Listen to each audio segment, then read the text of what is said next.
like any good of a time to do a silent prayer. And if you guys got something you need to do between yourself and God, now's the time to do it. Jacob's going to let you know when it's time to be done. If everyone could just take a moment. It might be for a loved one, it might be for a wish or prayer, it doesn't matter. Take a moment to do something between yourself and God. We'll see you in a minute.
Here's your second breather.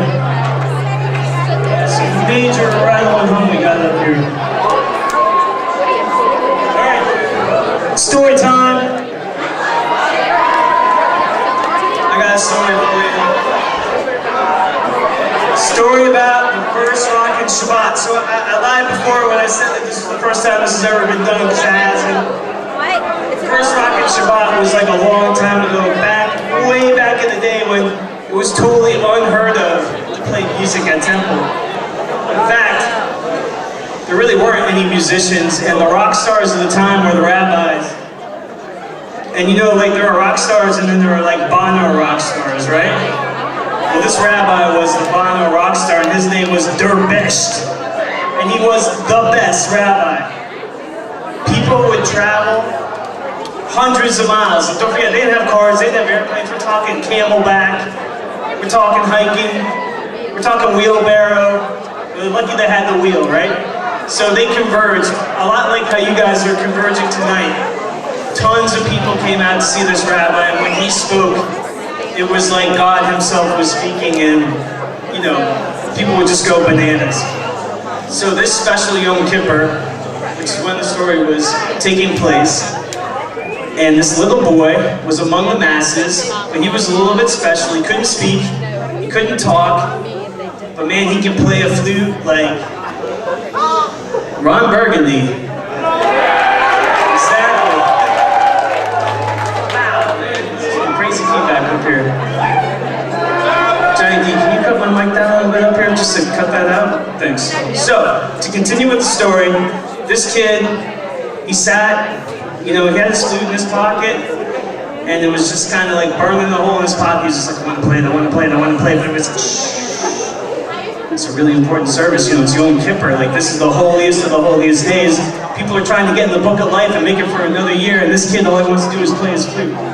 So, we're like at that moment in Yom Kippur where everybody's like, you know, doing their sins, knocking them off one by one, and the melody gets intense, and the congregation is like so in tune with Rabbi Derbesh, and it's like the pinnacle moment, and this kid just whips out his flute, and the whole congregation just stops. Like the blessing just stops, like God hiccuped. God forbid, and everybody looked at this poor little boy. Like back in the day, they didn't just punish you, like they stoned you, right? They banished you forever, they kicked you out. Didn't matter how old you were, they were ready to do everything to this kid. And Rabbi Derbesh said, stop! Let this boy pray to God the way that he sees fit, the only way that he can, and let's enjoy it. And from that moment on, it became acceptable to play music and to celebrate life and pray in different ways. And in essence, the whole entire moral of the story was what that boy did allowed us to do what we're doing today. And I think you guys are really digging it. Are you digging it? Are you with us? Because we're having a blast up here. We can't see you, but we